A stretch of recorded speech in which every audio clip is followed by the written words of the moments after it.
All right. Hello, everybody.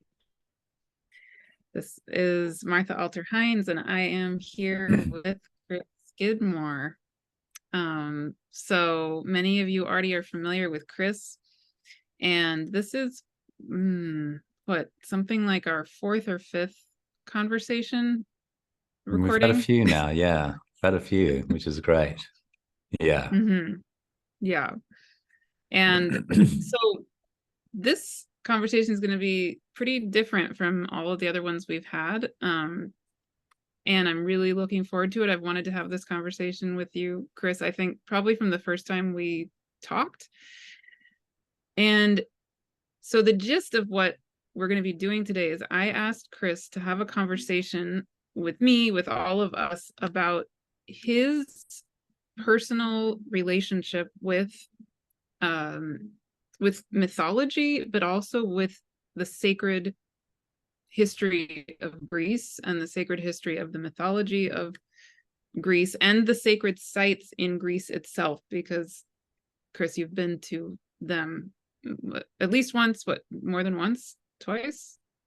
Well, I've been to Greece 3 times, but two of those times were earlier on in my life at a different phase when I didn't really know where I was. And most recently in June and July of this year, where I was given a itinerary of where to go and which places to see, and that was so really one time in the more sacred way, and twice in the more intriguing, fun, early 20s style way that I went earlier. But I loved it. I mean, it was the first place that I traveled to in my big journey when I was 23. And then I made it the first place again in the next journey that I took because I loved it as a starting point for Western Europe. And then I used it again as a starting point going over to Turkey. And so it, even before I knew about all of these things, there was something about Greece that pulled me in, which I find fascinating too. But the most recent trip was this year in June and July. And yeah, I just found it to be beyond my expectations of what I experienced there. So yeah. Beautiful. Right. And so I'll just give a little more context on why I'm interested and intrigued to have this conversation. One, well, it started when you and I first connected last May or June or something.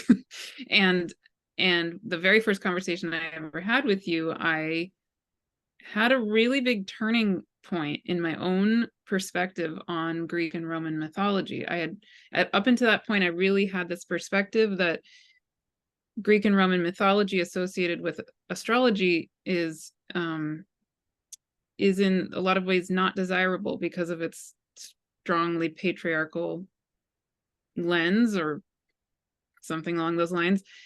And then the instant I started talking with you, that changed. So Okay. what'd you say? I said, okay. Okay. Okay, yeah. Yeah, I think it was within, I don't know, the first 5 minutes that we were talking the very first time.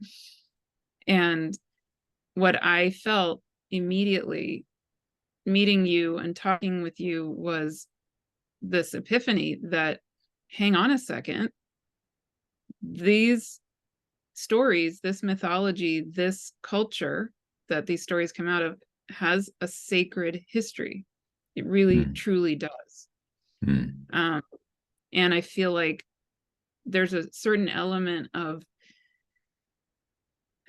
for those of us who want to be moving away from patriarchy, that's a that's a mm, that's a desire that I believe in, and yet I think sometimes that might be tinting or kind of like giving a perspective to life that isn't necessarily always seeing the whole picture, right? Like maybe there's a way in which my desire to be moving away from patriarchy didn't help me to see, truly, fully see what's actually right in front of me when I'm looking at, for example, the Greek and Roman mythology and history. Um, So for me, you have been a major doorway into that whole world. And yet I still don't personally have that relationship with it. So I wanted to hear more. And the other thing that clicked for me pretty early on after we met that very first time was I had this vision of you teaching, doing the sacred version of the mythology in an astrology course that I was feeling called to be teaching starting in February of 2024. So that is coming to fruition. And I will be teaching that course starting February of 2024. And you will be doing a monthly series that's going to be part of that course, and actually also will be separate. So people who are signing up for that astrology course with me automatically are being enrolled in this monthly fireside chat with you. But also, it's the one component of the course that people could sign up just for the part with you, if that's what they're called to do. I think it's going to be so beautiful just in and of itself. Yeah, me too. Mm-hmm. Yeah. So anyway, that's the Yes. why I wanted to have this conversation. So thank you for having this conversation. Well, you're welcome, and it's an honor, and thank you for inviting me into the conversation. And I guess it's like the opportunity to talk about things that I really deeply love, and those opportunities actually don't come up that often. In the sense, like really pinpointing it's something, because yesterday I was talking Sagittarius and talking about that arrow that points at the galactic central point, right? So and whether that's astronomically correct, I'm not sure, but mythically it sounds right, where it points right to the heart of something. And there's something about, like, I can talk about a lot of things that I love, but when I get the chance to talk about something that's right at the center of my experience and existence, well, that's great. There's going to be a wellspring of of my own passion here and my own really deep love. And I'm also really willing to have the conversation and answer questions that may be those more common questions, like, isn't this patriarchal? Isn't this when men started to take over, and all these sorts of things. And I'm happy to talk through some of those questions, because I think they're really valid questions. And and I've had time to sit with that and ponder, if there's misogyny here or these kinds of things. And so I do think that's really valuable questions. I'm more than happy to talk about that and talk about actually the complexity of that time, both in culture and in cosmology and mythology. So very happy to go to all of those places. Beautiful. Well, I would love to start with, if it's okay with you, I would love to start with, where did your journey with mythology begin? Where did your love of it begin? Yeah. I mean, it's an interesting question, because the mind, it's funny watching what my mind just did in a moment of hearing the question, because I went, okay, there, going back to moments of my life and different, and in some ways I feel like it was one of these things that was always with me, even as a young child. I think I was always sorry, one second. I was always the imagination was always really strong. And like, I remember as a child, we had just two TV stations where I grew up, and so I would watch whatever was on those two TV stations, and one of the things was He-Man, the the Mattel toy /show /ad, really, ultimately. But that ad worked on me, and I had so many He-Man toys. I had them all, and one of my earliest memories was playing with these toys and making this big universe, right? But then somebody would come in and I just shut down my universe, right? Like I'd be playing on my own with this whole elaborate thing going on, and then somebody would come into the room and I just like shut it down, because it was almost like, oh, I'm not allowed to have that much going on in this world. Almost like a little bit of a like, well, the interruption of somebody would kind of shut all those things down. So I always felt like there was some elaborate universe being created, and maybe that's true of all children. I don't know. I can only speak from my subject experience, and I know that children generally have a very like alive mythical framework that they're working with all the time, right? Like you put kids together and they'll start playing games and they'll start role playing, and there'll be princesses and princes and kings and queens and ogres and all the mythological beings of the what Jung would call the collective unconscious would just come up. And at some point you start to learn, oh no, that's not how to be a, I don't know, intelligent, civilized person. So you start to learn through school to really, ultimately what I learn at school is shut that down one door at a time. And that's what I did. And then, when in my second Jupiter return, I suppose around 23, 24, after doing all the things that one does in this, that one does in where I'm from. I'm from Perth in Western Australia, and the I guess the pathway that was set for me was you go to school, then you go to university, and you study the thing, and then you make the money, and then you have the family, and then you retire and die. I don't know, some kind of like concept like that. And so I was kind of on that track, and I did study commerce and economics and these things, but I came out of that and went traveling. And the first place I went to, as I mentioned to you earlier, was Greece. And it was just like, went into the travel agent. I was like, I want to go on this European journey, and I've been working and putting money away for it. And the suggestion was, go to Greece first. I'm like, great, I'll go to Greece, and it was a really magical thing actually, because I had like 5 days in between where I was meeting my friends in this island called Eos, which is like Party Island. And I had 5 days between meeting them and landing. And in my mind, I was like, oh, I'll just be in a hotel room, just kind of waiting for my friends. But actually I met someone on the first plane and another person on the second plane. And the three of us created a little crew. And then one of them was a Greek Australian, and we went to his particular island where his lineage was from. Then we met this Swedish writer guy who was amazing, and drinking ouzo under the full moon on the rooftops in this island in Greece. And then eventually the Swedish writer took us to the Swedish Writers Association house in Athens, underneath the Parthenon, and like underneath the whole Acropolis, lit up at night, again, a semi-full moon over and we're dancing on the rooftops, the new three that had formed. And then I was like, oh my God, I'm going to see my friends tomorrow.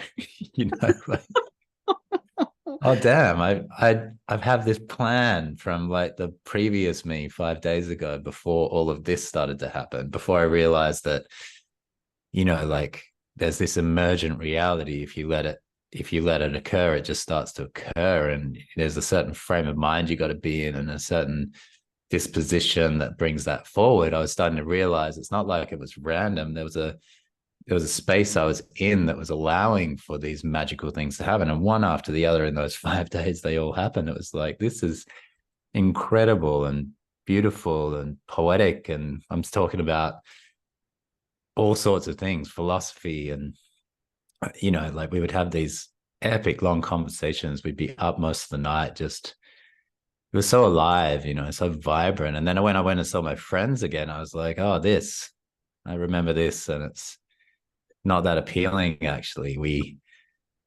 don't talk about sacred things, and we drink too much alcohol, and we don't, like, our version of fun isn't as fun as what I was just doing with these other people, where there's just like the spark of something, and those 5 days got me really curious.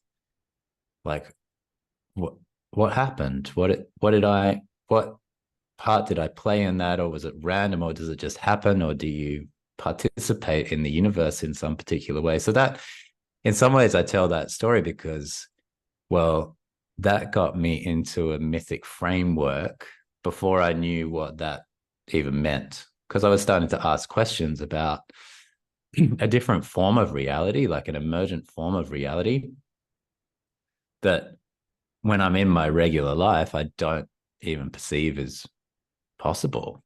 But then I'm out of my regular life and it's very much happens. So then I left my friends behind and had 2 more months of just experimenting with that. Actually, I just went like, oh, you guys, this is sort of dull. I'm going and just went and spent all my time and money for 2 months in Western Europe. And each place that I went, it was like, again, it would sort of depend on the frame I was in and the disposition that I had of what would occur in that place. And so I started to experiment with my internal reality, external reality. And then again and again, it would mirror, there'd be this mirroring process going on. And I was like, what happens out here, you know? And I was completely free. I was traveling alone. I was just moving, and I had that sense of movement in myself and in my world. And I was also in places like Florence, and you can see all these remnants of like culture when it had really flourished suddenly. And like, well, how, why isn't anybody carving a Michelangelo, carving a David, like now? Why does this belong to a four centuries ago situation? So some of those questions were going as well, because even in that is like, well, how did the Renaissance happen? The Renaissance happened because Ficino actually started to translate some of the old Greek material. And then when that Greek material came in to the artists of the time, it just sparked their imagination. And so they start to carve and paint.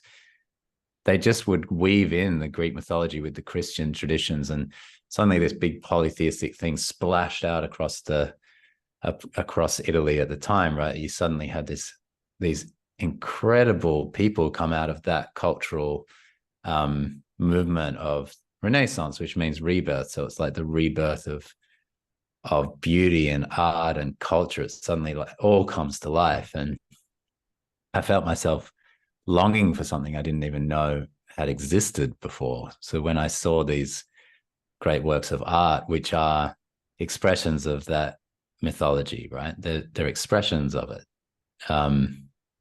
If Botticelli's Birth of Venus, for instance, is just because like that comes to life because there's a translation of the theogony from Hesiod, and then from that translation, people start to go, wow, these stories speak to me in some way. And then they start to paint and to create and to carve and to write and to, you get this big, because it's tapping into our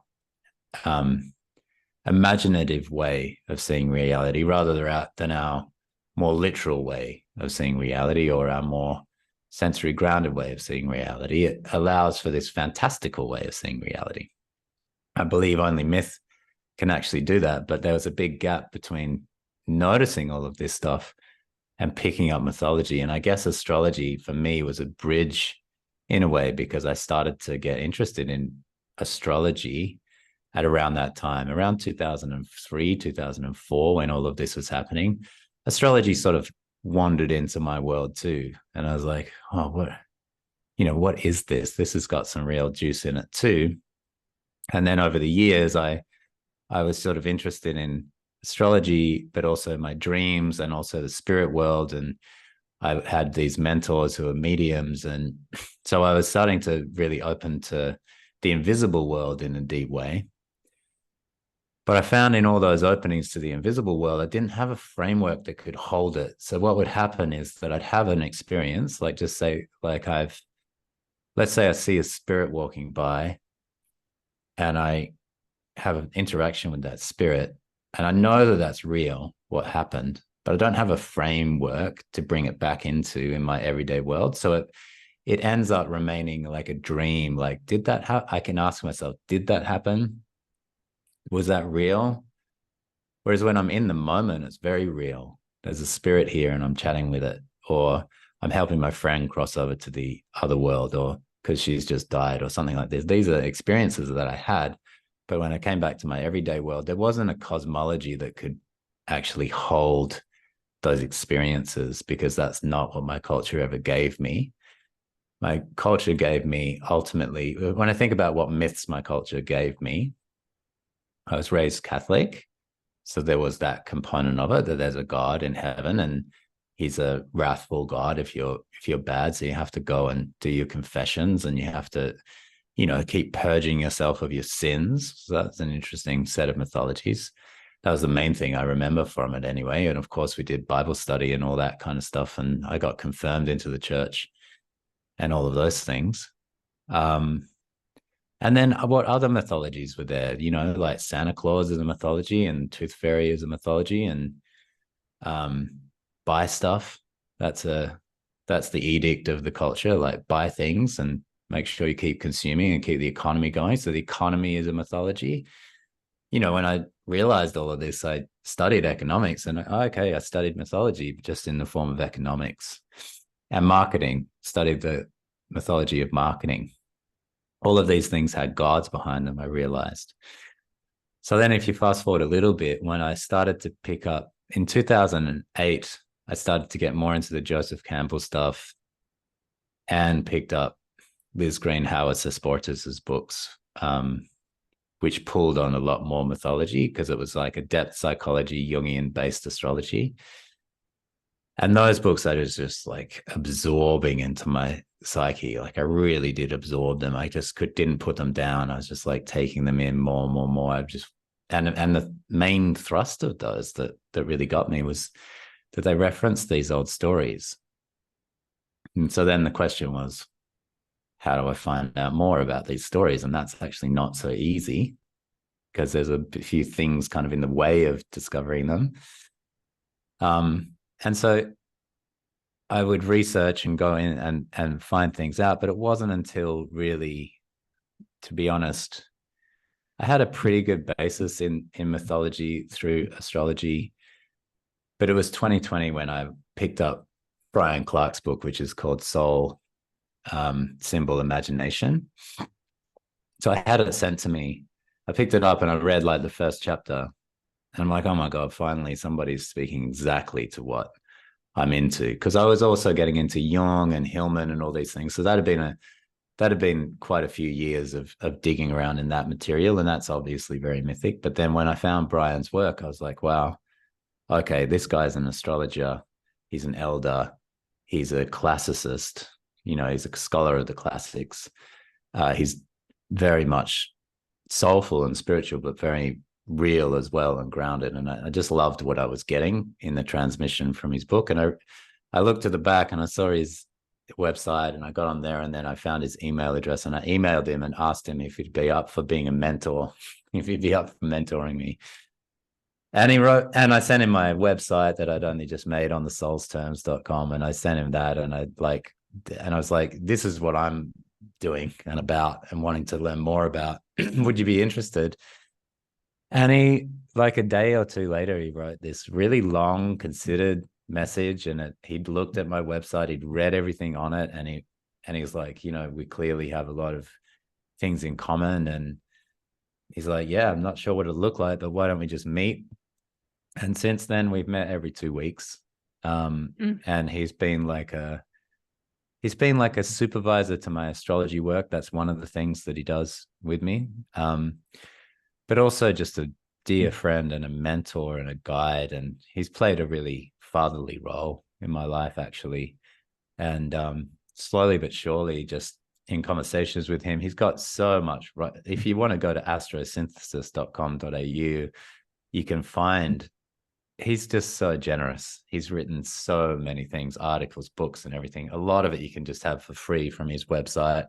He's got a whole course on there, 12 modules in his astrosynthesis, which is just so much wisdom and knowledge. And it's all based in those Greek myths, like as a scholar of the classics, his knowledge of the mythological material, especially Greek mythology, or mostly mostly Greek mythology from the classical era, is something I'd never actually come across. Somebody that has that knowledge and is able to share it in psychological terms. Like, so his translation of that from psychology back to mythology is actually exceptional. Like, it's really exceptional. And I had the great honor of him picking me up basically as his mentee, and yeah, almost feels like part of the Asclepian sort of father sonness that we have going on together, and I really cherish it. I really cherish it a lot. And since then, I mean, I've just really deepened my grounding in, and it's changed my perception of everything, really. The more of these archetypes I get into, the more I can sort of see things that are right here to see, but without a language and without a mythic framework, you miss them. They'd all just like drift on by. And if I remember correctly, Melanie Reinhart had told you to connect with Brian what, years before you actually did, is that right? Oh, nice memory. Oh my God. So obviously Melanie's a big part of the story. I hadn't mentioned her, but everybody who's watching this has probably watched us and Melanie. And, you know, Yeah. Melanie's just a dear friend. And I met Melanie in 2008 when she was doing a course with Stephen Forrest, and, you know, she's amazing, and she's super grounded in the mythic. And, you know, I mean, we know Melanie. We don't need to crack on about it. We love it. If anybody But doesn't know Melanie, go watch the stuff with Melanie. oh my Yeah. God, go do it. So in about probably 2009, 2010, I guess, I came back to Bali to do Melanie's 12 Holy Nights and was assisting her on that. I was teaching the yoga. By the way, I'm not a yoga teacher, but they had their yoga teacher pull out. And so I taught the yoga according to the sign that we were exploring that day. So we'd do like Sagittarian yoga, Capricornian yoga, Piscean yoga. You can imagine all the different forms that we'd take. And it was amazing, actually, really, really fun. And we went to the water temple. We were in Bali, and walking along, I was trying to decide, okay, where do I take my astrology studies from here? And Evelyn, who's Heaven and Earth Workshops, Evelyn, was saying, well, the Faculty of Astrological Studies is the best place to go. And Melanie, who is actually a Faculty of Astrological Studies, like, I don't know, deity almost. Like, she's one of those. Yeah, she's been through it. She teaches on it. She teaches summer school, the whole thing. She turned to me and said, like, go and study with Brian Clark. He's in Australia. Here's This his was in website. 2008. Maybe 2010, because this is a few years after I'd met. And right. you know how you do it. I went like, oh yeah, I weighed all of that up. I never actually got in touch with Brian. God damn it. But I and I went to the Faculty of Astrological Studies and I did their foundation course, and I studied there instead. And that's okay, because I don't think I was ready at that time. And I think there was something of the seeding, because when Brian did come into my life, that was the perfect time. I could actually integrate what he was talking about, and it meant that I didn't just, like, I had my own ideas and my own concepts pretty well grounded, so that I could go into Brian's world. And I think if I'd gone in too early, I may have missed some of the other things I needed to pick up through the faculty, through other forms of study, through the craniosacral that I also studied at that time. And all of those things, all there's always this kind of like magical thread, even those things that you cringe at, like, that was a mistake. In the end, you realize, like, Miles Davis's famous quote, "Don't be afraid of mistakes. There aren't any." So I feel like that, like, you could say it's a mistake because I could have 12 years of study under Brian under my belt. But at the same time, these last 3 or almost 4, what is it, like 3 years, have been so rich, and I've learned so much, and it's been just the right time. Yeah, absolutely. And in the midst of all of that, you also studied to be a psychotherapist somewhere in there. Exactly. Yeah. Yeah, somewhere in there. Yeah. So it's just after I'd finished those studies and I'd come out and started doing my psychotherapeutic practice that I was that I had combined with the astrology and the craniosacral that I found Brian. And so it's like I had the three threads of what I did. And then the Greek mythology became ultimately the cosmology in which I started to operate within that world. Like it really set a safety net for me of incredible mythic material. And I would very much love to talk to you about like why I don't see it as patriarchal and why I don't actually, I don't put those modern frames on it because it doesn't fit inside of those frames. So I'm very happy to talk about that and answer questions about that because I know that that's the conception. Yeah, go for it. I think lots of people would love to hear that. Do it. Yeah. Okay. Well, like for instance, I was with a friend a couple of years ago, and she said she just read this thing about Pandora, right? And the whole premise of the thing that she'd read about Pandora, it was like the story of Pandora is proof that it is a patriarchal misogynist framework, the Greek myths, right?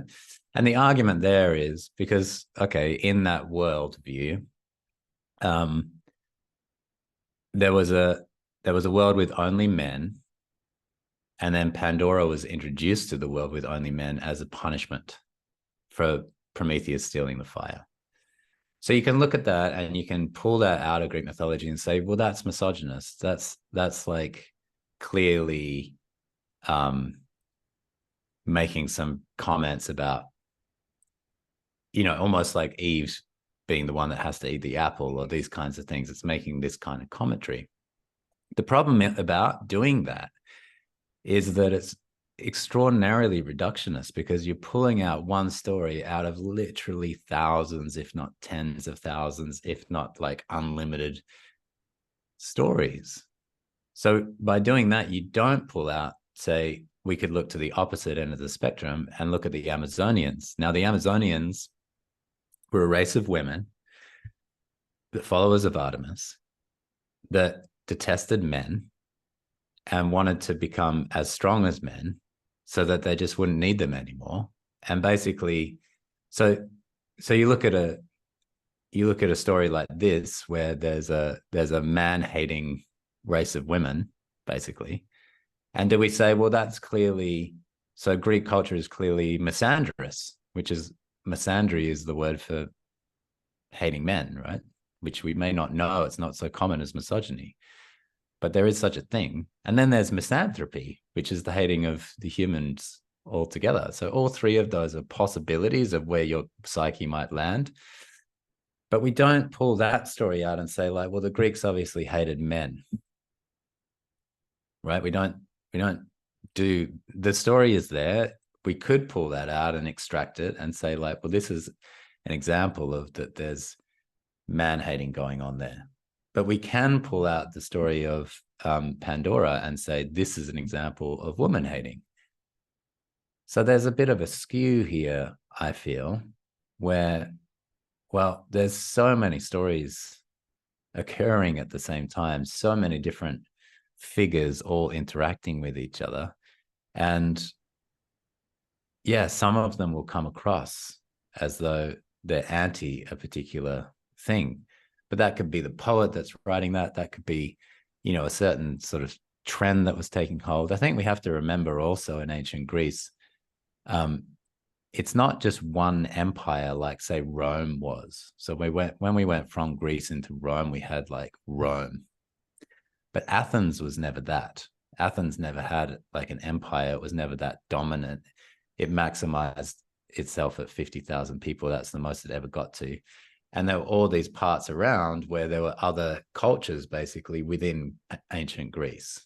So there was all these different sections, right? So if you went, and I did go from Athens out to Eleusis, which is only about 2 hours drive away. Now the Eleusinian mysteries are followers of Demeter and Persephone and that whole story. And that is clearly a feminine coming of age story that gave way to one of the greatest sacred rituals and rites of passage, a 9-day process, one of the most in-depth cultural initiatory practices that really survived right into it was the last thing to be wiped out by Christianity. So it survived right into the Roman era. Probably survives quite well now somewhere that we don't know of.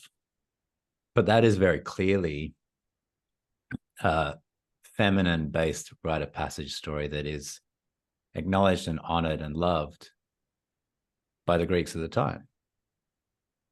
And then who holds the most sway as far as knowledge and power in ancient Greece is the Pythia, who's the oracle, who's a priestess.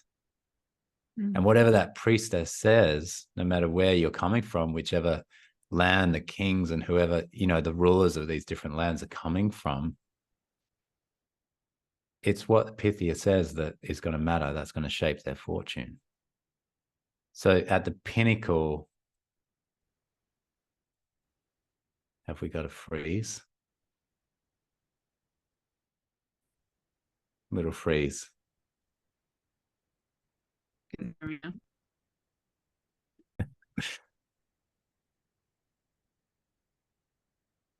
We're back. Okay, so we're back. So a little pause there where we deal with the other gods, the gods of the internet, Hermes the trickster. So yeah, as I was saying, the Pythia was at the pinnacle of knowing, actually. And so there was a sense of a hierarchy of knowing where there was the rational logical process could get you so far, and then you had to enter the unconscious, or you had to enter the dreaming world to get that next layer of knowing. And so those kinds of things like make a lot of sense, actually. You get the further you go into Greek mythology, you get to see, I don't know what it does for me is it reflects back reality in a way that doesn't sugarcoat. It doesn't extract things. It definitely has a leaning towards how life was in ancient Greece, and I get that. But life in ancient Greece was many and varied, so many things going on. You didn't have, like I said before, you didn't have that central power. So what ends up being interesting to me when I start to really dig around is that, one, it's very animist. So, for instance, the first gods, who, like before the Titans, are elemental beings, really, things that represent, water spirits and earth spirits. And so you have like the nymphs, for instance, the spirits of the forest. There's wood nymphs and ocean nymphs, oceanids, right? The spirits of the ocean, the spirits of the forest, the spirits of the river, the spirits of the wind. There's the zephyr as a cloud sort of wind figure. And there's like 4 different winds that are named. It's like they're giving name to this invisible world. Then you have these hybrids like Pan and Chiron and the centaurs and the satyrs. And so these are like half humans, half animal. They're running around and doing their thing. Every one of the gods and goddesses have really interesting interactions with each other. They all are trying to pull reality in certain directions, but they get checked by each other, right? Like, so then you have epic battles that go on. For instance, Kronos versus Zeus. That's an epic battle of 2 different frames of picturing reality trying to battle each other, right? Or you may have Aphrodite versus Artemis. Artemis all about the self-containment and being complete unto oneself, and Aphrodite all about love and connection and the seeking of the other. So which one of those is correct? Well, you have to be able to sit in the way that those 2 goddesses play it out with each other. And so all of these different things, that the deeper that I went, the more it did not reveal some bigoted, hierarchical, patriarchal system. Even though I know you could say, well, come on, Zeus ended up being this dominant figure, and that's where we got the image of God ultimately, and that's where we get patriarchy from. So you could trace patriarchy in the sense of a father that is the archaic ruler back to Zeus if you want, But I think it's oversimplifying the process of how we got to that particular thing, because Zeus, if you read the Iliad, for instance, yes, Zeus was the ruler, but he was pretty terrified of Hera, his wife. Hera held a lot of sway and a lot of power, and she didn't take his nonsense, right? She was actually able to stand up to him. And in the Trojan War that it is explored through the Iliad, the reason the Iliad is such a classic is it like pits these gods against these gods. They all sort of team up against each other, and some are all about the Trojans and some are all about the Hellenistic Greeks, right? So you see this clash, but it's not just a clash of this group against this group. It's also these gods and goddesses against these gods and goddesses. So they all come up against each other. So because of that, it really healed something in me, because when I'd been raised with this one God, there was just an awful lot left out of the human experience. And I could only really contemplate over, I could only really focus my attention to Jesus Christ, a man, and his father, a man, and then this Holy Ghost thing that was very vague, that seemed to encapsulate everything else in the Holy Ghost, right? But now that's a patriarchal, hierarchical system. But when I went back to the Greeks, which is, you can see Jesus Christ as an amalgamation of, he's got a bit of Hermes in him, in that he's a bit of a trickster, but he's also got Apollo in him as he's clearly a sun god. He's got Prometheus in him as he steals fire from the gods, right? But he steals something to give to the humans. That's a very Promethean story. So you start to see this guy, and he's got Dionysus in him as he turns water into wine, right? So he's got these elements of all these different gods. And what I've just said, if a fundamental Christian person is watching, is what's called blasphemy, because I'm not allowed to see Jesus Christ as a mythical figure. I need to see him as a historical figure if I'm in that religion. That's what I was taught anyway. And if you do open up to the mythology behind Christ, you actually get a lot more out of the Christ story, but it's blasphemy, because we need to believe that Christ was all of these things, that he did perform miracles, that he could heal the lepers, that he could turn water into wine, literally. And by going just a little bit before that into the Roman gods and then the Greek gods, which are the same thing, different names, that's just before Christianity takes over. So you can start to see, well, nothing really new comes into the consciousness. It's just parts of old stories. And so the Christ story was parts of old stories. But who gets put in the basement? Who gets locked away when you decide that there's just one God? Everybody else. So where's Aphrodite go? She goes in the basement. Where's Pan go? Basement. Where do these nature spirits go? Basement. Okay, well, what about, all the goddesses? Basement. Throw them all in the basement. Who's left? You have like this amalgamation of some of Apollo, some of Hermes, some of Dionysus, and maybe a few other sprinklings in there. And then you give a virgin goddess and a virgin and a prostitute, two Marys. That's odd. That's interesting, because when I go back into that mythic material behind that, it's like, wow, there's so many images for the feminine back here. There's so many images for the masculine back here. So when now I hear about, like, as we talk about in our videos about masculine, it's like, well, are we talking about a Dionysian masculine, an Apollonic masculine, a Hermetic masculine, a Poseidon masculine, a Zeus masculine? Because each one of those five that I just said, in my mind, that I've just said a lot of things. To the listener, it might be like, what do those words mean? Who are those people? But to my mind, it's like, I've just named an entire spectrum of different masculine energies.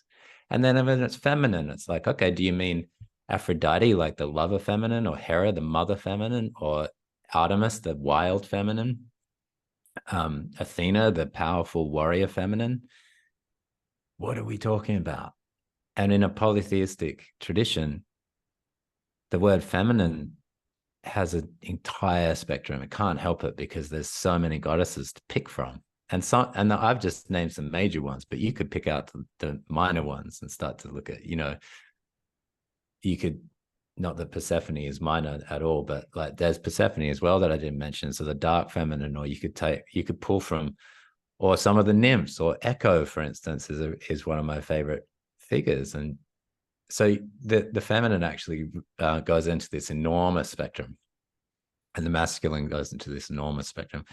And there's so much to pull from. And then you put them into relationship with each other and see how they go with each other, how they get along or how they don't get along, how different feminine get along with different feminine or not, masculine and masculine or not. And then how they interact over the way, right, between the masculine and the feminine, and who's attracted to whom, and who, the whole drama of human relatedness occurs in the dynamics between all of these figures. And so I feel like when I was taught my mythology as a child, to be honest with you, I feel a bit robbed. Like, the more that I know now, the more I feel kind of robbed by my culture, that for some reason they didn't deem it necessary anymore to tell me these old stories. So I had to go on a massive journey to find them. And I come back and I'm like, does anybody want to hear these stories? And some people really do want to hear them. And some people are totally shut down to it because they think it's a patriarchal system, or they think it's more religion, or they think it's fanciful and for children, or every barrier that you can imagine that's in the way. But if we get in touch with our soul, we know that these stories, they speak to us on a deep level. We've named our worlds from these very names. We've actually named most of reality from these old Greek names, in a way. I'm having something arising. Okay. But I don't want to interrupt your flow. Are you at it? No, my flow's done.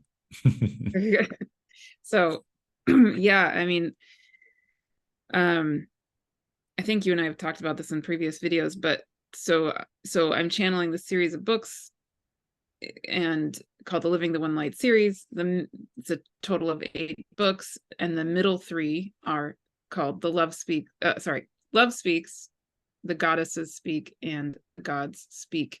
And what the spirit world says about that is that essentially the ultimate reality is that we are the one. Of course, we are source, we are the divine, we are wholeness. And yet there's something very key in exploring the infinity of the feminine and the infinity of the masculine as one like roadway, one pathway back to the one. Anyway, that is a whole very long conversation, but something that I have found really interesting is that when I channeled the first draft of the Goddesses Speak in the summer of 2020, and I haven't felt ready to start channeling the Gods Speak. But I'm feeling more and more and more, like I'm getting closer and closer to being ready. And there's, again, that's a 5-hour conversation in and of itself. Why haven't I been ready? But I'm getting there anyway. But I feel like a lot of what you're speaking to is parallel to this, right? Like that it's part of coming back to our wholeness, to be present with all of these facets of all of what we are, the feminine, the masculine, the anything. And I actually, another layer of that I felt in our conversations, and that I think people watching, especially certain conversations we've had, is that I feel like you as a person have a capacity to be present with the all of the totality of things in a way that feels respectful and honest, and not trying to sugarcoat, yet being kind, I guess, you know. So anyway, there's so much more there. So much more there, but it does feel like there's some healing even in exploring what you're describing right now. That again, when we when we look at an entire history, an entire culture, an entire set of mythology, and sort of ban it because of XYZ reason, we're really cutting off a part of ourselves in a way. That's it, Mother. Yes, that's it, because I think that's pinpoint on why it upsets me. Because yeah, you could say, well, there's a lot of rape in Greek mythology, and so we don't want to look at stories like that anymore. Or, it's a male dominant system. We don't want to have stories like that anymore. We want new stories, right? And I kind of get the thrust of that. But what we're actually doing is a form of Puritanism. Like we're actually infantilizing ourselves. We're making ourselves infants. We're making ourselves like not old enough or something, or not mature enough to take on stories that could involve such topics. So therefore, I can only have stories that are like this. And that cuts off our connection to the imagination. It can't help but cut off our connection to the imagination, because in order to really have a full spectrum of imagination, one has to imagine dark things, bad things happening, right? As well as all the rest of the things that happen. So if I don't want to hear about Persephone being snatched and raped by Hades, so if I think, well, that's a patriarchal dominant story and I don't want to know about it anymore, just remember that is the story that was part of the Eleusinian mysteries. And that is the story that they followed, which again was a feminine-based ritual process that put people in touch with their deepest fears and kept going down until you visit your deepest fear in the underworld. You die in front of that fear and you return back to life freed of it. And only then were you fully alive. That was the theory, the working theory. It's not even a theory. That was the practice of that mystery. Now, if we as puritanical moderners say, like, I don't want a story where a young maiden gets raped, so we stop there. As soon as we hear the word, we're like, no, I'm not going to listen to a story like that. Fine. It's your choice. You have free will not to listen to it. But what you'll stop yourself from hearing is Demeter's process as the mother, and just how intricately they go through the process of grief and loss in much finer and lived detail than Elizabeth Kubler-Ross and all of this stuff, which is good stuff. I like the phases of grief. I like all of this. But if you want to see the phases of grief in action, the Homeric hymn to Demeter, Google it, read it.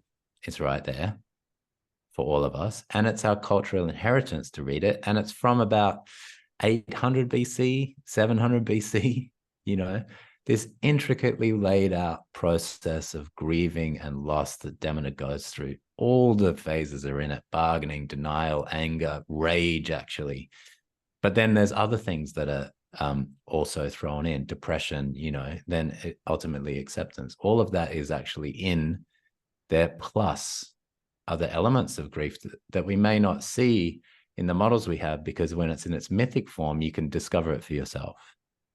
So for instance, when Iambe, who's a descendant of Hermes, makes Demeter laugh, we don't have that in our phases of grief, that you need somebody to make you laugh. at some point, because it's going to get so dark and so heavy and so intense. And if you can't laugh, you can't be with it. That's not to get out of it. That's to give you a little reprieve so that you can feel a little bit of something coming through your system. Then you go back. Actually, after she laughs, it's after that she experiences her rage. So she laughs because Ayambi says some really inappropriate humor and she can't help herself. She's rolling around on the floor. Then she tries to turn this boy into a god.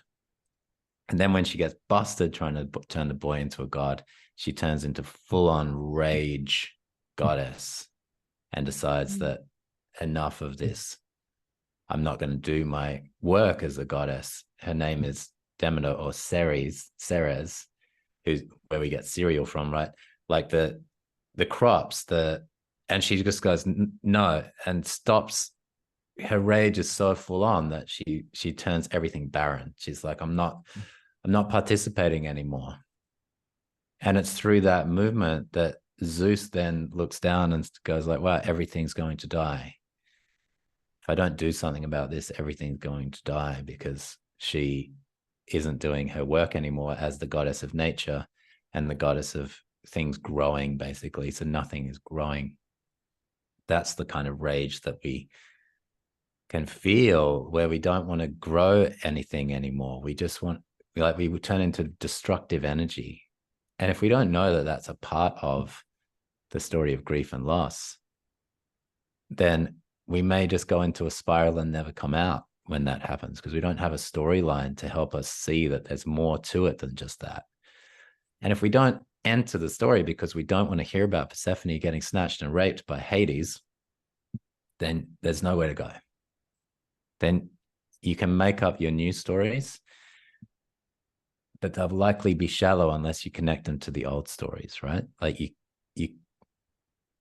right? You see what I'm saying? Two things. Yes. Yes. So one thing I think is pretty quick, and then I have something else. I mean, one thing that's arising for me that I think we've all experienced in one way or another is that, I'll give you a personal example lately. So in the last few months, I had a pretty profound set of experiences where I very consciously let go of all of the past relationships I've had in this lifetime, right? Really healed, like really truly let it go. There's one from a few years ago, I would say, I realize I'm not done with it, in a sense, right? Like, I still love this person, and I still love probably many of these other people, but there's one where it felt like it ended in a way that I recognize I'm not fully done, but I want to be done. So I've decided I'm done. Well, guess what has happened in the last week? I've had 2 dreams about this person, both times where I was talking to them, right? Like full on, like their face was right here and I was directly talking to them. Guess why? Because I'm not done. Right. And it's not going to go away. If I decide it's still not done. Yeah, exactly. You get my point, right? Yeah. Like, so, as we know, when we're not done with a story, it's still here. It's still here. So, exactly. Yeah. Yeah, exactly. Yeah. So that's number one. And related, what I'm also just being honest in my own self-reflection, and I don't necessarily have an answer to this, but maybe you have thoughts. When I think about the rage or the, certain aspects of certain feminine archetypes, like let's take Medusa. Yeah. I have a really easy time taking any of the sort of dark feminine qualities and when I can take me maybe 5 seconds and I can instantly find in myself that energy, but in a beautiful sense. Like, I love Medusa, right? Like I don't experience her as evil at all. I experience her in me as just like power, like presence and intense truth and power. I mean, and much more there, right? But so it's really, really easy for me to take Kali, Medusa, Eris, name any of the dark goddesses, and I love all of them so much. Yeah. Right. And my own Venus is in my 8th house conjunct my South Node in Aries. So I probably have a lot of those energies myself. Yeah. Anyway, but if let's say Jupiter, Zeus, part of why I've had such a hard time feeling ready to channel the gods speak is because I think of, so in the goddesses speak, what I've done in there is I've channeled many, many, many of these goddesses, including Medusa, including Eris, including lots of dark ones. So many of them. But I haven't even been able to begin with the God speak, because now I'm recognizing, wait a second, I can easily transmute easily, with no effort, transmute what we could consider dark or difficult about the feminine archetypes. Why does that feel so difficult to do with, let's say, Zeus? Yeah. Or Pluto or whatever, right? Take any of them. And my initial reaction for the last several years has been, no way, there's nothing, I can't do that. But now, I mean, I'm listening to it, right? Yeah. Anyway, I don't have a conclusion, but that's my honest moment in this moment reflection. Yeah. And I mean, isn't it just easier to take the position of an oppressed force and speak out of that one who has been oppressed? To me, it feels easier to access that, to speak to that, especially when you're in the unconscious anyway and you're channeling. It's like, yeah, this energy. Now, what if I want to speak from Zeus's desire to sleep with as many women as possible? That's his desire, even though he's a married man. That's a little trickier, no?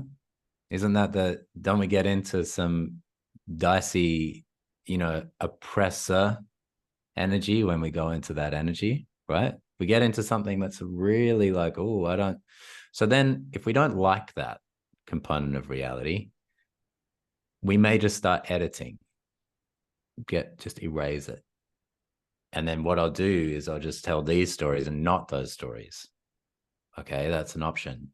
That is an option, right? But what are you going to miss?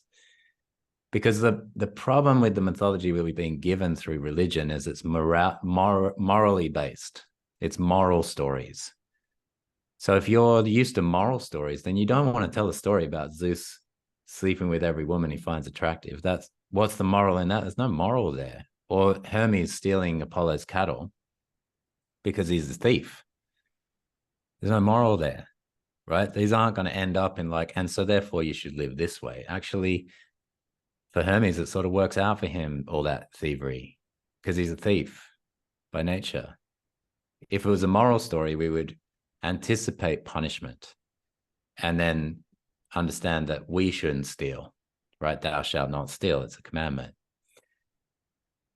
When we see Hermes do it, and it totally works out for him, because that's how his nature is. See, I also have a smirk coming on my face because it's Hermes. He's a thief. I can't I can't take a moral element from it, but I can see that that it's referring to an element of reality. Zeus's story also refers to an element of reality. Now, you may not like that element of reality, but if you can't take it into your conception of all things in this world, then you're going to have a lopsided, skewed version of reality, and you lose out with that. So what Greek mythology has ultimately done for me is it's just presented reality as it is, in its multiplicity, in its pluralism. Even each of the gods and goddesses, each of the stories have multiple different versions of them, right? And you'll never get to the bottom of it because it occurs over hundreds of years. These myths are gathered over hundreds of years. You'll never have them all. Even if you got your head around all of the mythological material that's been handed down to us, that in itself is impressive and maybe impossible to have read all of the classics. I'm not sure anybody could actually do it. But then, even then, that's just what's recorded. So even then, you're going to have to approach the mystery. And what the Greeks did, and I really want to stress this point, is they didn't give us morality or moral tales. They gave us tales about the nature of reality and the things that happen here on this planet. The things that happen. And one of the things that happen is that there can be a insatiable desire in some humans that exhibit Zeus tendencies, right? Because it's not saying that, it's actually not even saying men are like this. It's saying people that have a Zeus-like disposition will tend in this direction and have to wrestle with that demon of theirs. Mm. You can see actually what's so great about it is that there's a moral ambiguity in each of the gods and goddesses. Each one has their enormous gift and each one has their enormous curse, which can be seen in Zeus in that he's a very just ruler and he takes everything into account when he's making his rules. And he has inside him Metis as the Oceanid. So he's actually not as patriarchal as you'd imagine because he's connected to an oceanic feminine goddess who's inside of his mind advising him. And when he makes his statements, he's weighed everything up and he doesn't think of himself. He thinks of what is the best way forward. And he's a really good symbol of that kind of justice and logic and reasoning and overview energy. And he has a shadow side where he just can't help himself. Whenever he sees something that he's attracted to, he just goes for it. So yeah. I don't want to cut you off. Well, I mean, that's it. That's the point there is like you have to take in that he is both of those things. And that's hard for the modern mind because it's like, no, I want my God just to be benevolent. So if you want your God to just be benevolent, then you've just created unconsciously, you just created a devil. You didn't know that you did it, but that's what you did because you insisted that God is only benevolent. And so you split him off from his other side. You created a split in God.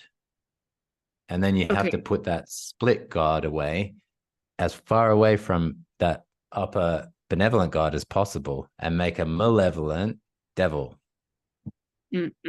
So again, and I feel like, this is maybe something we can be exploring through all of next year and even beyond next year, because we talked about other ideas for beyond next year. This could be perfect for, but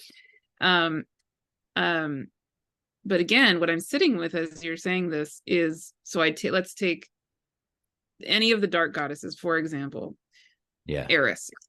So Eris, for sure, you could say when I feel the Eris energy in me, it can go two ways. That dark feminine energy, or just anger in general, right? Rage in general can be sacred rage that has a purpose, that is like throwing that golden apple because it knows where it needs to go and it's gonna do what it needs to have done, right? Like, so I've talked about I gave a talk on Eris a few months, and I talked about how when I was a social worker, I worked in the Child Protective Services, and I would testify on the stand against, like serial rapists and blah, blah, blah. Okay. So that was pretty, and I have Eris very prominent in my chart, actually opposite my Pluto. Very strong. Yeah. So I would get up on the stand, I would look the serial rapist straight in the eye, and I would throw that golden apple right at him, and boom, like it was done. I would create the discord where it needed to be cut, like something needed to be said in service of justice or whatever. So that's me feeling that rage, yet it's really easy for me to feel how I can have it be in service of something. And I also have certainly felt that similar kind of rage, but where it could have gone, luckily in my life I don't feel like it has, it could have gone just chaotic and just been destructive for no good reason. So really easy in me to feel into that dark feminine quality again and distinguish pretty easily, here is how this can be used in service of life, and here is how it could be destructive to life, and I'm going to choose very carefully to put it in service of life. But then I go to like the Zeus Jupiter example, and that's my next learning, like that's one of my learning curves, I feel like, is okay, so the same has to be true with the masculine archetypes.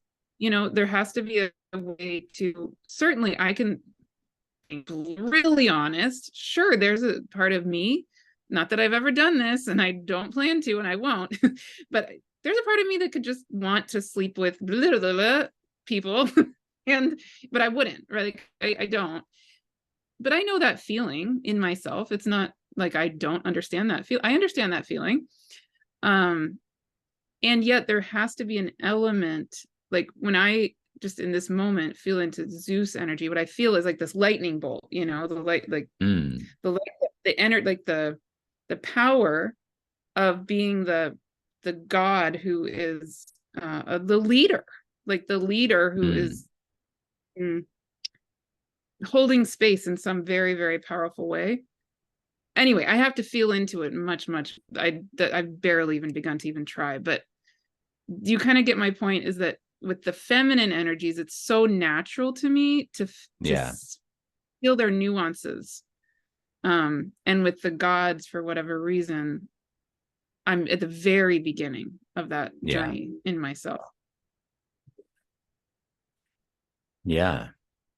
Well, and so all we can really do is imagine that, firstly, we can deliteralize and think about what is it about, what is Zeus doing? He's creating, he's generating.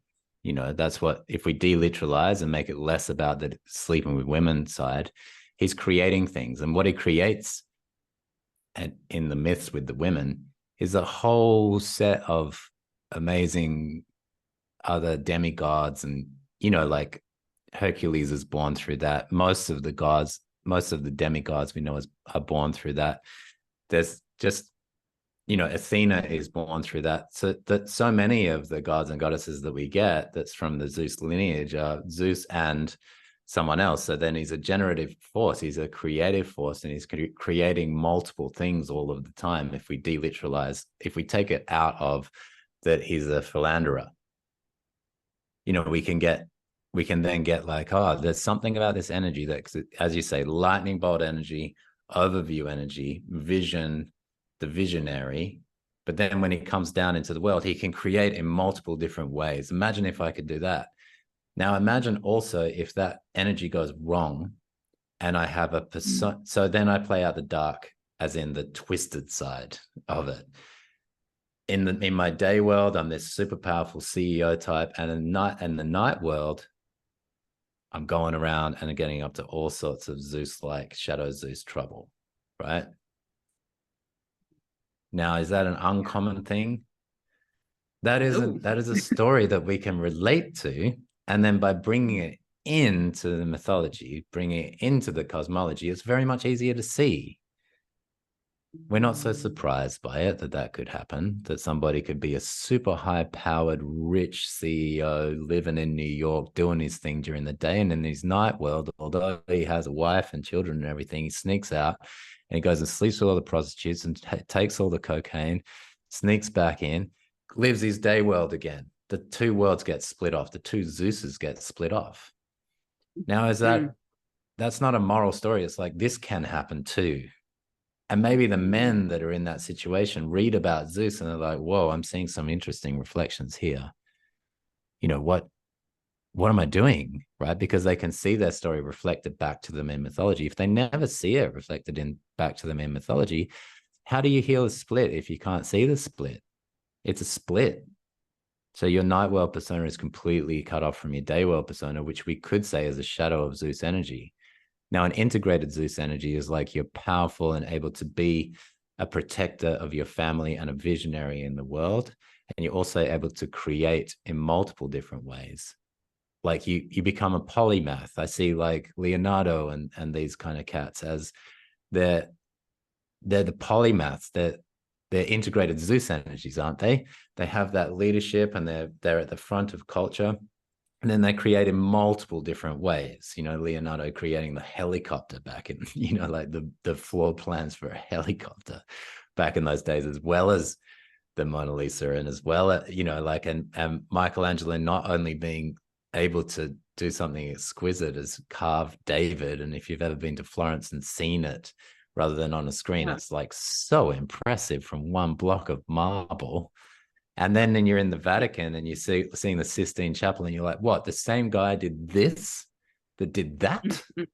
Impossible. We can't imagine it nowadays, right? So what's that? That's Zeus energy. He knows that he's not limited to marble. He's not limited to paints. He can create in multiple different ways and also be this, right? And also play out whatever other drama's going on in his life as well. Who knows? I mean, I'm sure we could look into all of that, but like, isn't that a generative Zeus-like energy? And so a culture that condemns Zeus right from the start, because like, we don't want men doing that kind of stuff.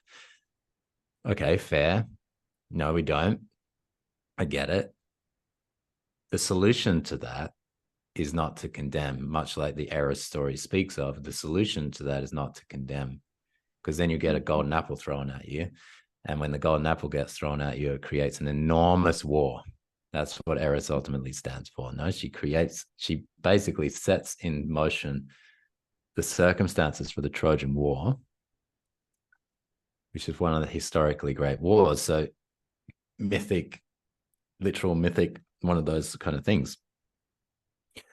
So that to me is like, I feel we've regressed a lot in our approach to masculine energy. And I think you can see it in the kinds of film and the kinds of creative things that are coming out that aren't very creative.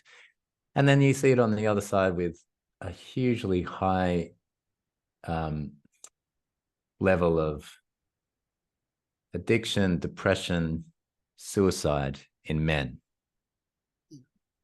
This is not working, guys. Like, condemning men just makes them look at the world and go, I have no place here. Nobody wants masculinity anymore. I could kill myself, or I can go and get on all these drugs, or I can just play out like the worst elements of shadow masculinity. Because there's nothing for me. And I think that's a really dangerous way to run a culture, to say that this half is not wanted anymore. There's no place for you anymore. Yeah, absolutely. And we've had other conversations about that. And I think we're actually going to be having another conversation with Melanie in February, when Venus and Mars come together and Chiron finally come together. Yeah. And I know I'm sure we're gonna keep having these conversations. I just have that guess. Yeah, but you can see, right? Like, I mean, we've done there is we've just taken Zeus and elaborated a little bit. Like, if we deliteralize, who is this figure? Where can we see examples in our own lives and historically in great figures where it's been played out in actually really beautiful, profound ways? Because it's just referring to an energy system, an archetypal energy system. That's what the gods of that era actually refer to. And I mean, I'm just taking the Greeks because I find it the most accessible to me and the most creative and the most kind of elaborative, and a really nice combination of all the different mythologies that were going on at the time, like, because it pulled from Egyptian mythology, it pulled from Mesopotamia, it pulled from Sumer and other places. It just pulled from everywhere. It was very much like, open source.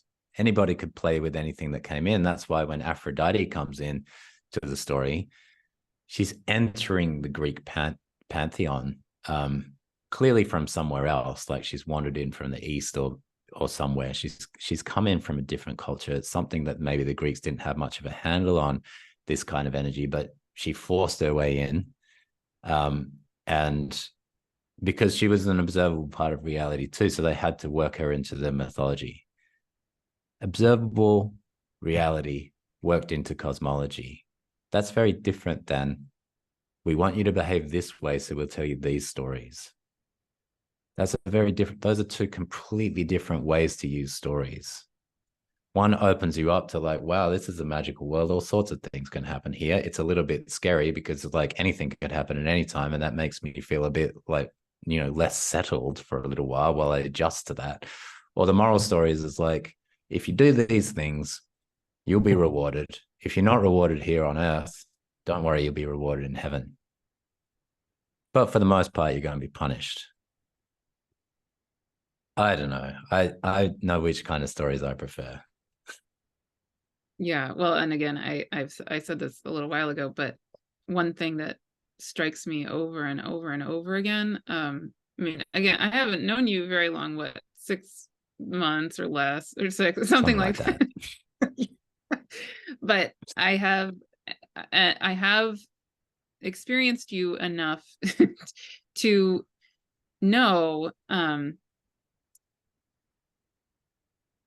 that I feel safe to be feeling anything I'm feeling, right? Like, I think you've interacted with me when I'm feeling sad, grief, anger, frustration, happiness, joy, elation, like all of those.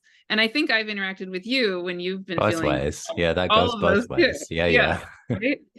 And yeah. and I have felt safe and able to be all of those things. And I have witnessed you, I think, being all of those things. And even in the moments when I've felt you feeling anger or frustration or whatever it is, still you feel safe to me, right? Like still you haven't been a jerk, to be really blunt.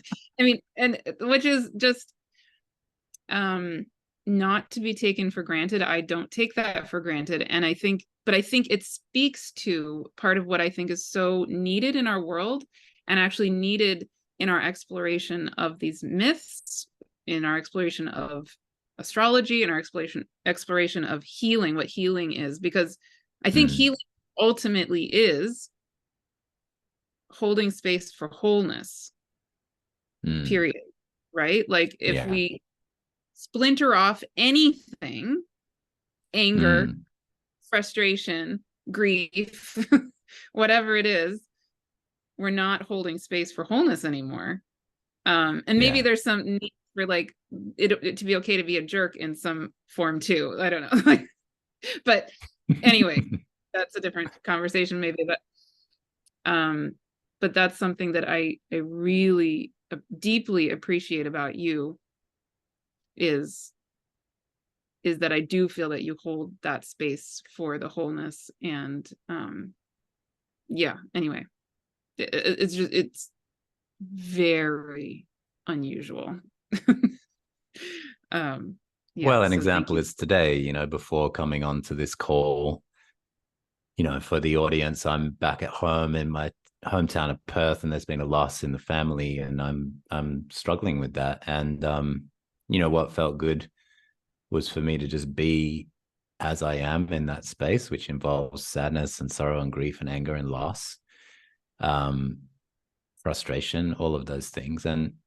And for you to just, in your own way, make a little room for that at the start, because I know it was a little edgy, but also I didn't want to just hide it or cover it up or be something else. And so I think that's where we can connect into that. And yeah, I've seen you in all of those spaces. You've seen me in all of those spaces. And of course, there's going to be many more, the joys and the elation and the devastation. And it's all, this is sort of the point, right? Of like why I love healthy cosmology, and because I need to be able to see a huge range of experiences. So I need to be able to move in and out of different mythological worlds. And what you find in Greek mythology is that there's there's multiple different major storylines that you can really enter. And then, like entering a dream, because it's not like entering a story, it's like entering a dreamscape.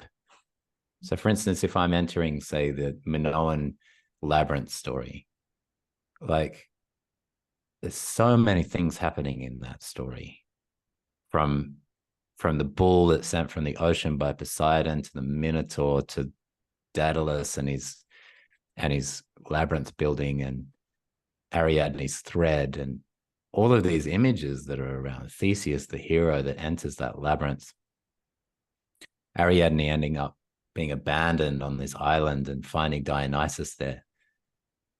There's extraordinary amounts of human experience of comedy, tragedy, all throughout that one section of mythology has an inexhaustible amount of knowing and wisdom in it.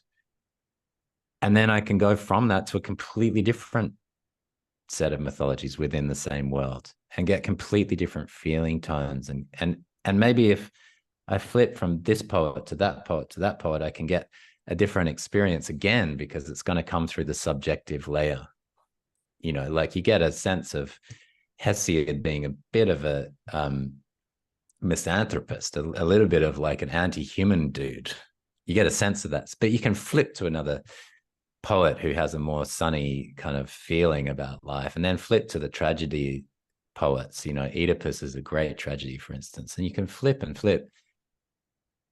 And once you have a big enough range of this cosmology, you can wander around until you find the mythic material that fits your own feeling center and rest in that.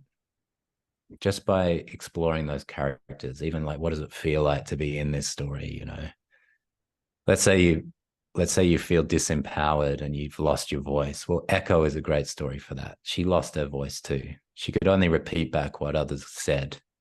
That was her punishment. From Hera, by the way. It was a female to female punishment. It wasn't something put on her by the patriarch. It was a female to female punishment. It was from the matriarch, actually, that she got punished. And then she couldn't speak anymore. Not her own words. She could only repeat back what other people said. That's a human experience. People live that. I've lived that. I know what it's like to no longer have access to my own voice and only be able to repeat back what others say. That's echo. That's being in the echo complex. If we trust the mythology, it's got something to do with the mother. The great mother takes the voice away. If we trust the mythology. If we trust the mythology of our modern day, then, you know, it's a skewed mythology. It doesn't really, you know, it's easy for us in the modern day to say, well, every problem that I have is a problem ultimately handed down to me by the patriarch. It's like, okay, that's a mythic statement. Let's explore and elaborate. What do we mean when we say something like that? Because we throw this word around, patriarch. What do we mean? Is it the fault of the father? Is it every father? You know, is it father as an archetype? Is it the original fathers? Because we're saying something, but we're also saying multiple other things accidentally when we say that word, right? Because I see a lot of disappearing fathers, and it's a tragedy for me, because I love fathers. Yeah. I love the father in me, you know. I know that I'm not a father of children, but I'm a father energetically, and I love the father in me. So every time that word patriarch is mentioned, that father in me goes like, oh, and recoils a little bit, because it's like, oh, they don't like me here. This archetypal part of me says like, they don't want me here. That's tragic. And it's a byproduct of using this word a little bit too liberally.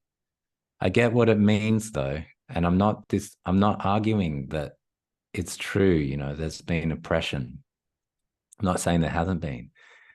At the same time, is the answer to that to remove all fathers from reality, or to shame the archetypal fatherness? Because we'll feel that inside of all of us, male and female. We all have a father in there. And so that part of us all recoils a little bit. Whereas for me, I feel like it's a huge part of my existence to be in the father energy space. It's part of my practice. It's part of what I do as a psychotherapist, and craniosacral, and astrology, and mythology. It is father-like. and I have to come into touch with that, and I have to honor that and love that father in me, not shame it and tell it that it's bad or it doesn't have a place here. It does have a place. Yeah. Big yes. And Zeus is a father. So, like Zeus is the great father, right? If anybody's the father, it's Zeus. So maybe we are referring to Zeus when we're saying the patriarch, and maybe we're condemning him unconsciously. And so maybe it is hard to get in touch with that energy and see what's good about it. What's right about it. Right. This is, again, a much, much, much longer conversation, maybe for many iterations to come here, but just on a basic level, right? If we're really honest with ourselves, well, we're really upset because we don't have enough good men being good fathers and being good, whatever it is. That's a genuine concern. It's a legitimate concern. And yet something we're both psychotherapists, like I specialize in working with families and children. Okay, so what's the number one research proven way to get a human to do what you want them to do? It's not punishment. It's not condemning the thing that's wrong. It's actually praising, or rewarding the thing that's going right. Yeah. That, statistically true. So right. So when we're with children and we want them to, whatever it is, be polite and pick up their room, we need to have natural consequences that you didn't pick up your room, and guess what? We're not going to go get that ice cream or whatever it is. Yeah. And yet the other thing is, what really, that'll scare them maybe, but really will actually lead them to picking up the room and doing all that. I'm a mom, so I know it's not that simple. But anyway, in general, what we really need to be doing is saying, hey, like, we're supposed to catch what they do right? Like focus on what you want to grow. Yeah. We're not really doing that when it comes to men. We're not. No. And that's maybe why, as you move through the blocks to God, the God speak, can take you into what's beautiful about this. We've talked about it as well. What's beautiful about Mars? Yeah. What's beautiful about Jupiter, Zeus, Hades? What's beautiful about that? What do we want to embrace about that, and start to really enjoy again about that, and bring it in, because as you say, it's not working for anybody. Nobody's winning when we condemn this energy. What's beautiful about it? It's a really good question. In order to ask the question well, we may need to go back to some of the old myths, because we may not even know what we're talking about. We may not even really have any imaginative frameworks for what we mean, which is the problem, right? Like, we don't have a framework for what we mean. What do we mean when we say patriarchy? I think it's a really important question. So what do we mean when we say father then? Let's take it out of an abstract concept into something more real. What do we think about the archaic father? Because isn't that what patriarch means? The arch is from archaic, so the ancient, and patri is, there's the father. So, okay, so the ancient father is apparently the problem. The ancient father is the problem. That's the thing we've been repeating to each other again and again. The ancient father is the problem. The ancient father can't be the problem, right? Something else is definitely a problem, but I don't think it's down to the ancient father.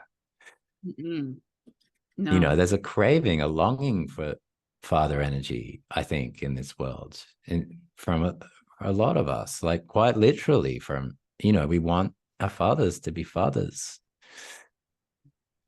Well, and we want the parts of ourselves that are fathers to be fathers to us and to others. Yes. That doesn't have to be literalized. Right. And again, much longer conversation, very, very brief, is that in my own personal journey in the last several months, I've been doing a lot of ancestral healing. And in doing that, one of the biggest, most life-changing gifts for me has been, I have discovered in myself this, I would call him like my original paternal ancestor, grandfather. Oh, Or wow. what I experienced, like the energy of that being, right? And he is exactly what I need. He has literally changed my life, finding that in myself. I don't know if he's literal or not. I have no idea, but that's not the point. He is the father figure, very positive, Yeah. very wise, very all of it, all those things. Yeah. Yeah. Yeah. So we, finding that. I mean, being with that. Finding that Yeah. and honoring that and acknowledging that. And that's very specific, the role that it plays, and not belittling it in any way, and letting it be masculine, letting it be even male, that figure. Yes. And that's great. I mean, my two mentors right now that I have, one's 80 and one's 74. And they're playing out. I know that in the background they're playing out father components for me. That's very healing. They're very wise old men. I love that I can connect with them. I love that I can be, that they have a higher rank than me, and I acknowledge it and they acknowledge it, and it's great. It's a hierarchy, and they're above me in it. And I'm very happy in it, because there's a difference between a growth hierarchy and a power hierarchy. This is a growth hierarchy. By getting in touch with them, I grow. It's not about dominance. Again, I think that's our problem, right? I have a problem with a dominance power hierarchy, as we should. That's correct. Let's name it right. Let's name it well, so that we can be against that. Growth hierarchies, though, let's make sure we keep them, that we keep professors that are wise, and that we keep figures in society that are wise, and we defer to them, rather than deferring the other way to children and saying, like, maybe the kids can teach us. Stop that. The elders will teach us. The kids can be kids. That's the way that it should be set up. That's a growth hierarchy. It's a healthy way to organize society. If you think that the kids are going to teach you now, the kids don't know very much. Sorry. They don't. What did you know when you were 14? I mean, you thought you knew everything, right? And if someone had said to you, like, okay, Martha, 14, you have the power, tell us how it is, you would tell us how it is, and you'd be wrong about most. Especially at 19, I would have told you everything. Everything. Yeah, I know it. Of course you would, because that's what we do at that age. And we should never give that much power to kids. Give it back to the elders. There's plenty of elders on this planet with plenty of wisdom. We just got to call it forward, All of this is like, that's where the healing is. Because if we say it's patriarchal, we may look at an old man and say, that old man has not, that's how it may literalize. That old man has nothing to give. That's tragic.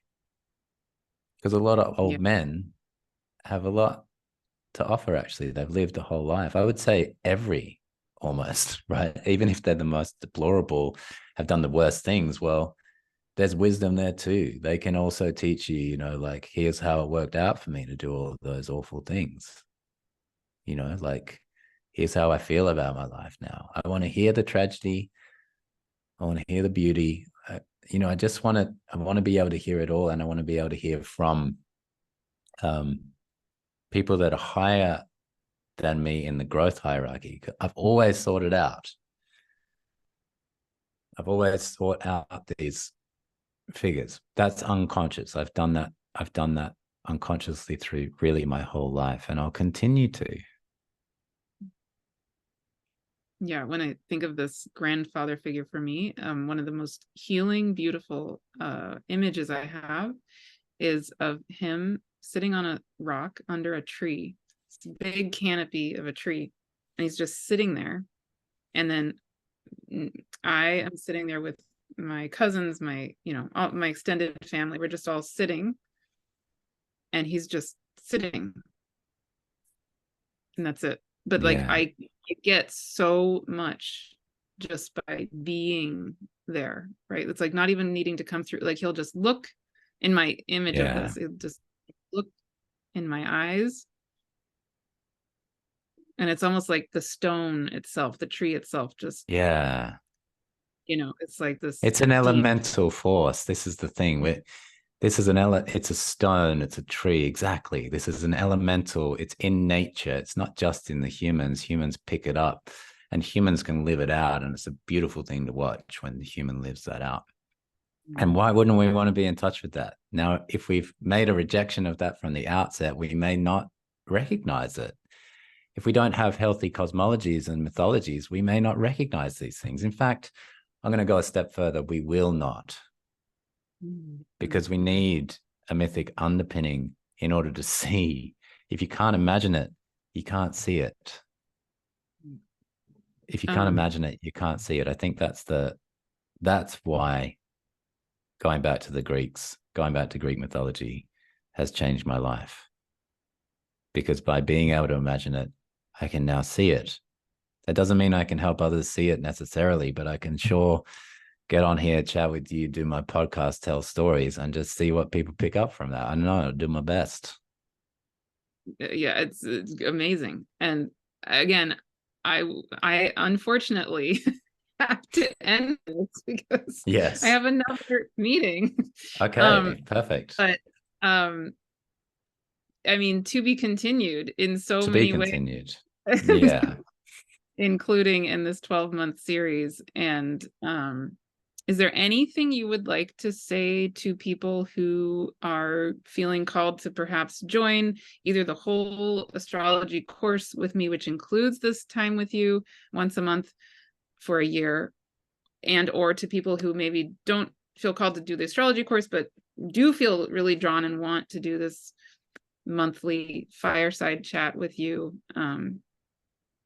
Is there any, would you want to speak, what would you say to their soul that is waking up to this? Well, what to say to the soul, I'm not sure, but I can say that, you know, this podcast that I've been doing has been a teacher of mine. And I decided just before Aries season to do a year of exploring the myths underneath every sign. And without really knowing how that would go. So each month, what happens is that I talk about like I do an episode on the sign, and then I do an interview with someone who exemplifies the sign. So I explore someone's chart. For instance, in Gemini season, I did the Gemini podcast and then talked to Melanie, who's just the most Gemini of Geminis, right? In Libra season, it was Brian. You know, in Scorpio season, it was Jason Holly.